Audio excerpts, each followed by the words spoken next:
Río Cuarto, en Córdoba, hay una renuncia masiva de médicos. ¿Por qué? Porque claro, hacen un reclamo salarial que es lo que corresponde, lo que pasa. Pero claro, al irse tanta cantidad de médicos y al no existir este arreglo laboral, claro, la demanda para esta ciudad de Río Cuarto, en Córdoba, es tan alta que no dan abasto allí los médicos. Hemos presentado la renuncia en la mañana de hoy. La reunión de ayer fue totalmente infructuosa. No hubo ningún cambio en cuanto a la propuesta ya expresada por el doctor Negro, entonces evaluada la situación, ya somos 12 médicos que hemos renunciado a nuestro cargo en el servicio de emergencias del Hospital Padre. Sueldos básicos de 75.000 pesos, sueldos conformados de 120, 130, 140.000 pesos, cuando la canasta básica de pobreza es de 144.000, es uno de los ingredientes que ha disparado una protesta generalizada que obviamente no solo abarca a los médicos. Luego de que se conociera un audio extraído de su teléfono, el ex comisario Cumplido salió a defender su inocencia. Miren el grado de transparencia que tengo, que no tengo absolutamente nada que esconder, que puse a disposición todo lo que tengo en mi teléfono personal.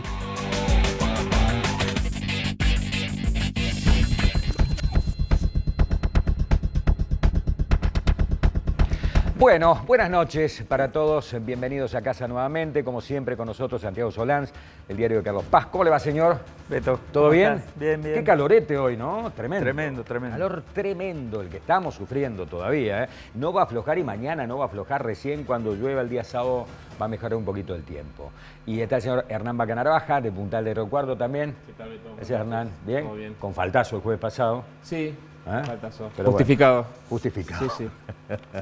Bueno, vamos a hablar de algunos temas regionales, algunos temas que tienen que ver también con Villa Carlos Paz y con Río Cuarto. Fíjate que el jueves pasado justamente tocamos el tema de Río Cuarto, de que allí comenzó el conflicto de la salud, sí, que ahora, bueno, ha ido increciendo, ¿no? Casi con un efecto dominó. Hoy vamos a tratarlo al tema ya con gente de acá de Córdoba, en un reclamo, yo diría, bastante inusual, porque es bastante inorgánico. La asamblea manda. La asamblea en el hospital, la asamblea en el centro de salud es la que manda. No manda el delegado, no manda el CEP, no manda UTS, manda la asamblea. Hay una fuerte crítica y un fuerte rechazo a la estructura gremial. Claro.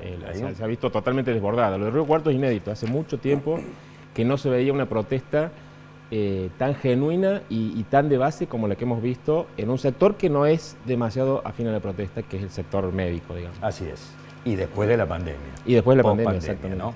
Y vamos a hablar un poco de política también. Arrancamos una ronda de consulta con politólogos, con encuestadores, para analizar un poco la realidad política argentina, en la provincia de Córdoba, en el oficialismo, en la oposición. Hoy está con nosotros Luis Dallaglio. ¿Cómo te va, Luis? Qué gusto. Hola, Beto, gracias por la invitación. No, por favor, gracias por concurrir, gracias por venir. Bueno, ¿cómo ves la realidad de Córdoba hoy por hoy? La realidad política de Córdoba, en medio de todo esto, ¿no? Fíjate, el reclamo de esta semana es el reclamo de la salud, pero ha habido una serie de conflictos que han marcado la agenda política en los últimos tiempos. Sí, bueno, no hay que, digamos, descontextualizarla de lo que está pasando nacionalmente, donde a partir de allí ya hay todo un componente que le agrega a las provincias en general una base de falta de tolerancia a cuestiones que vienen desde hace tiempo en el planteo de sectores puntuales que se han de alguna manera empezado a visualizar ahora, y que después de la pandemia nosotros venimos diciendo que la pandemia lo que hizo fue correrle el velo a un aspecto importante, que es a la falta de empatía de todo el sector político, del sector gremial, tanto empresarial como de los trabajadores, de las instituciones. Entonces tenemos una... A ver, ¿es crisis dirigencial? Es una crisis dirigencial, pero fundamentalmente por la falta de empatía, que la falta de empatía no es básicamente, como dice un amigo, simpatizar con el otro, es ponerse en el lugar del otro. Y la pandemia lo que hizo fue poner a la sociedad en un lugar de un sacrificio muy grande, donde la gente no pudo enterrar a sus deudos, donde perdió el trabajo, entonces el sacrificio de la sociedad fue tremendo. Se tuvo que encerrar en condiciones no siempre aconsejables, con mucho miedo, mucha desorientación, y después la dirigencia en general no estuvo a la altura de esa respuesta. Sí, a la sociedad le pedimos el sacrificio y después la dirigencia no tuvo en línea con ese sacrificio. Entonces ahora se van a empezar a ver todas estas cuestiones que tienen que ver con, se terminó los niveles de tolerancia aceptables en otro tiempo y que de alguna manera se aceleran con la crisis social, con la crisis económica y con un periodo que se empieza a hacer cada vez más electoral, donde hay fines de mandatos de gobierno y entonces esto se empieza a crispar. Y lógicamente, independientemente de aquellos sucesos que hayan tenido, digamos, que ver con situaciones fortuitas, lo que tiene que ver con el reclamo social se va a empezar a generalizar y se va a empezar a generalizar esto también que marcaba recién Hernán, que es que ya se venía dando de antes, pero pasaba desapercibido. El protagonismo de los trabajadores, el protagonismo de realmente de los sectores que estaban antes, entre comillas, dirigidos, ahora empiezan a conducir sus propios espacios. Sus intereses, ¿no? Al Exactamente. frente de sus intereses. Entonces esto, digo, dentro de lo negativo que estamos viviendo, hay que mirar el vaso medio lleno, si se puede ver, que en definitiva también va a implicar un recambio en todo lo que significa la concepción de la representación gremial. Hay una crisis de representación política muy grande en el país, en las provincias, y se empieza a manifestar en estos aspectos, ¿no? en estos acontecimientos que ponen en evidencia, digo, podés mirarlo desde este lado, desde el lado de la crisis, o podés mirarlo de este lado, desde un fenómeno sociopolítico que empieza también a transformarse en términos de representación política. Los colegios profesionales, los gremios, recién también hacían referencia a la crítica que hay a las estructuras gremiales tradicionales. Es decir, hay una estructura política que en estos casi 40 años de democracia no le sirve más a la sociedad. Puede haber habido declaraciones poco fortuitas de algunos dirigentes hace poco respecto de la democracia que no vienen al debate, pero que claramente dispara una alarma de que hay quienes pueden llegar a pensar rápidamente que la democracia en sus deudas puede también perder utilidad, algo que no se puede permitir bajo ningún punto de vista y que habla precisamente de una lógica política que funciona sobre el sentido común, altamente peligrosa, porque mata la reflexión. No se entiende, digamos, que alguien pueda solamente explicar o hacer discursos desde el sentido común, es hasta reaccionario, puede llegar a ser reaccionario. ¿Y por qué? Porque eliminás el debate, eliminás la explicación de por qué determinados sucesos responden a determinadas reglas. Y esto es lo que estamos pasando, agregarle lo del odio y todo lo demás que está dando ahora, vuelta así también. como lo está planteando, es un cable pelado realmente, ¿no? Que puede salir Es para un cualquier lado. cable Fíjate pelado. que yo no creo que haya sido tan fortuito sin nombrar a quién.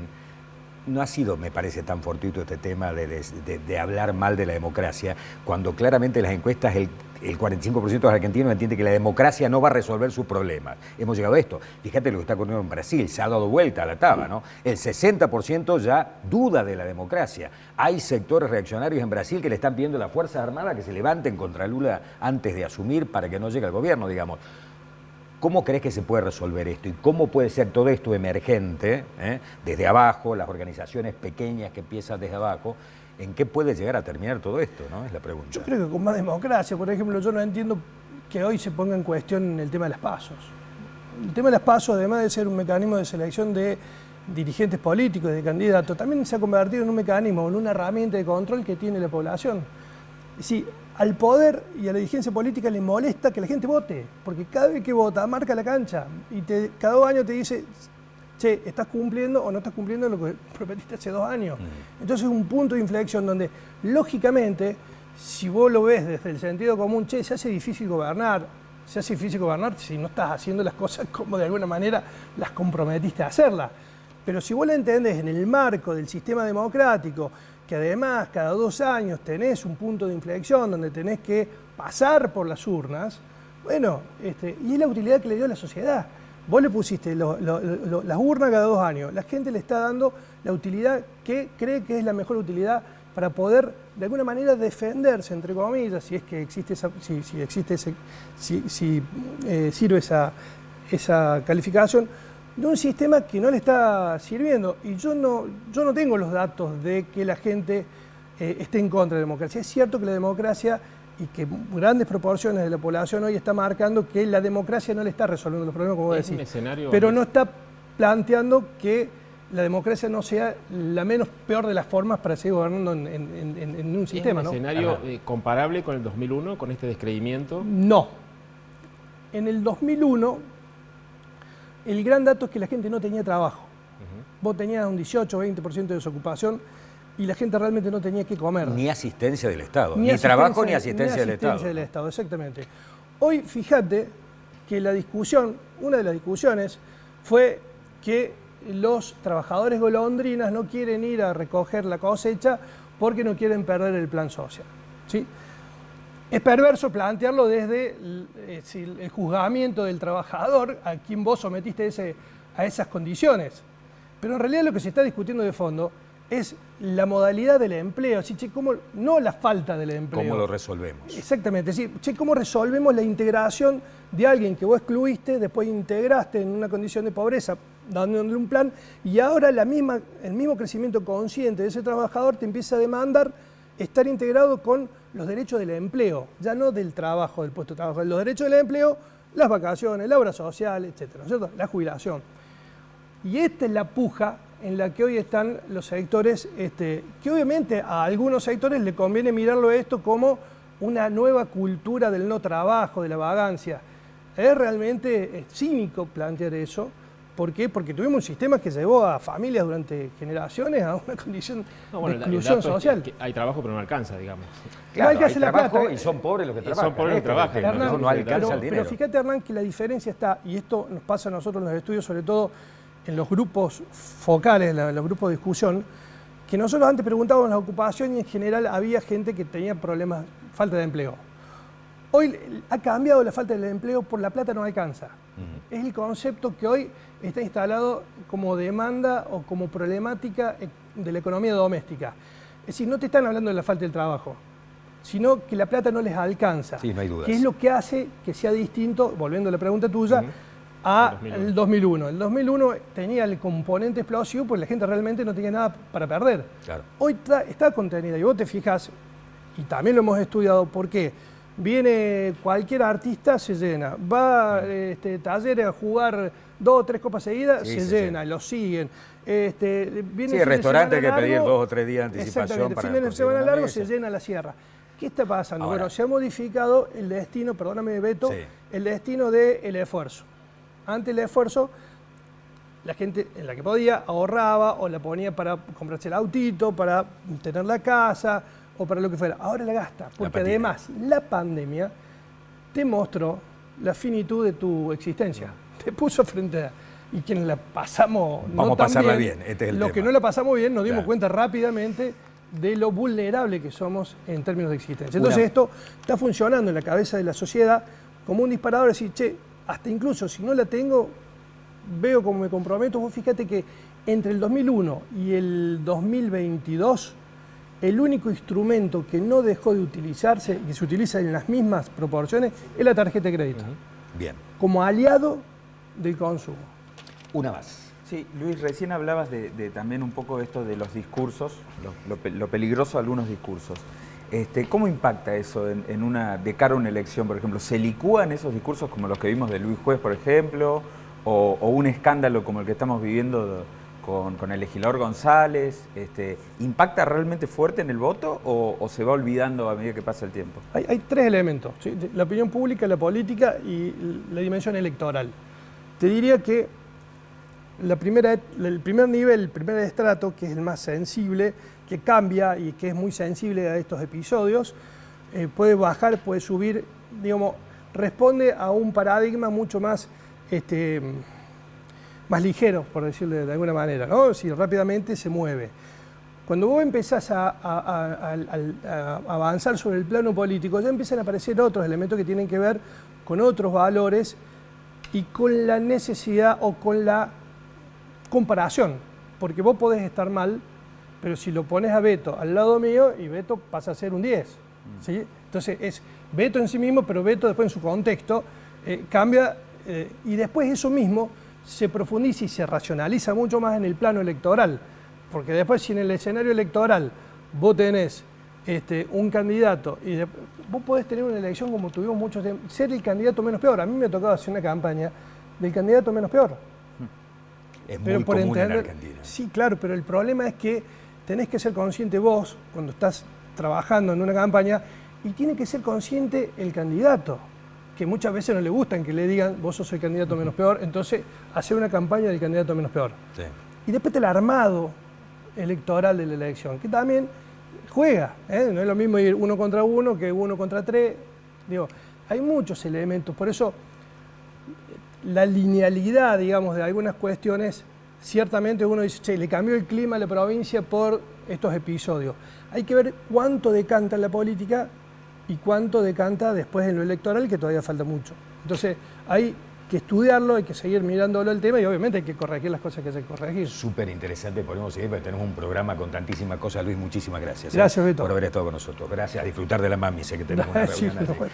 Y nosotros vamos con un Zoom que tenemos preparado con Santiago porque, bueno, cuando hay pálidas y tenemos que pegar, pegamos y cuando hay que felicitar, felicitamos. En este caso, una mujer policía que salvó la vida de un niñito allí en Parque Siquirres. Exactamente, ¿no? Son dos mujeres policías, la sargento primero María Florencia Granero, que creo que está en comunicación con nosotros, y la cabo primero Lorena Córdoba.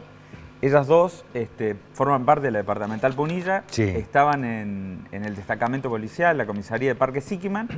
Llega un padre con una beba de dos meses en brazo, diciéndole que, bueno, que no respiraba. La ven, ya había cambiado el color de la piel de la beba y demás. A ver, toman intervención y le salvan la vida. ¿Estás allí, María Florencia? ¿Cómo te va? ¿Qué tal? Buenas noches. Buenas tardes, ¿cómo les va? Hola. Santi. Un gusto verte, Santiago. ¿Qué tal? ¿Cómo estás, Florencia? Bien, bien. Bueno, a ver, contanos cómo fue ese episodio, cómo transcurrió.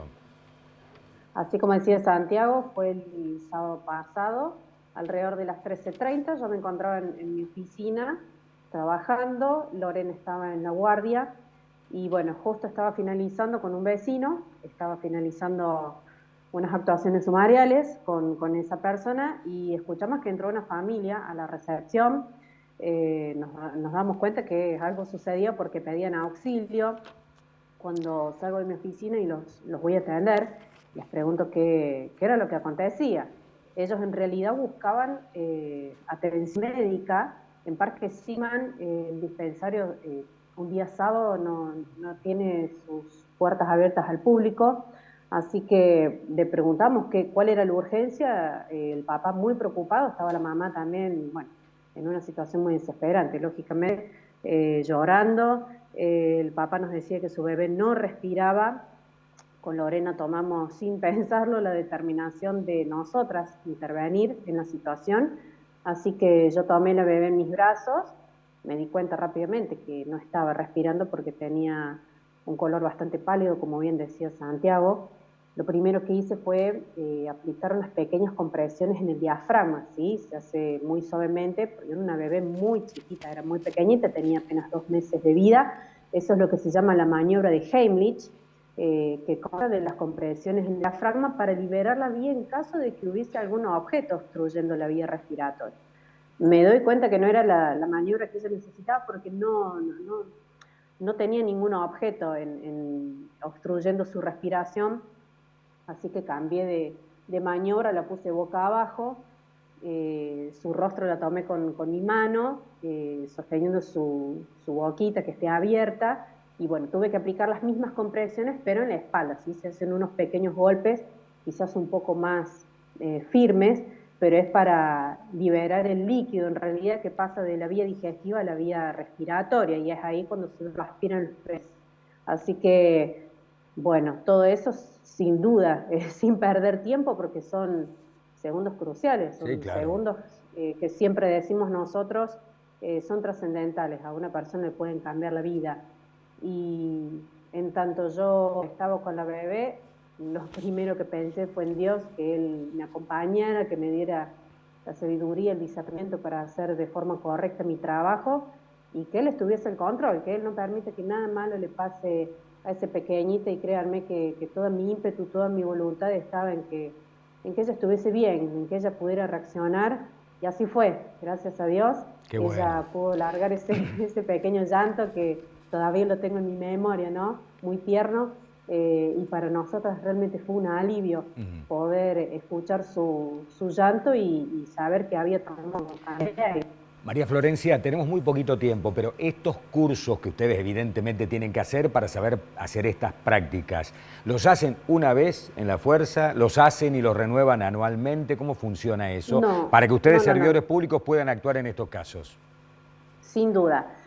Nosotros nos actualizamos todos los años. La Jefatura de Policía dispone de un programa anual, inclusive hay un departamento de capacitación permanente que se llama, donde hay profesionales que nos capacitan justamente para nosotros poder intervenir en todas las aristas de situaciones que nos pueden llegar a tocar en nuestra profesión, que son un montón. Así que nosotros todos los años nos capacitamos y es sin distinción de jerarquías. ¿Qué significa? Que es para todo el personal por igual, desde el más moderno hasta el más antiguo, todos los años. Y en parto también, porque atiende muchos partos también los policías, ¿no? Sí. También en partos. Sí. Todos los primeros auxilios, nosotros como primeros interventores debemos estar capacitados para intervenir ante cualquier situación.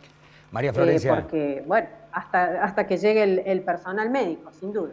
Te agradecemos muchísimo el contacto telefónico, teníamos muy poquito tiempo, pero ustedes. queríamos que quede reflejado también esto. Muchas gracias, muy amable. Chao, buenas noches. Chao, saludos a todos allí en la comisaría de Siquiman. Linda historia. Cuando tenemos historia fulera la pasamos y cuando hay linda historia también.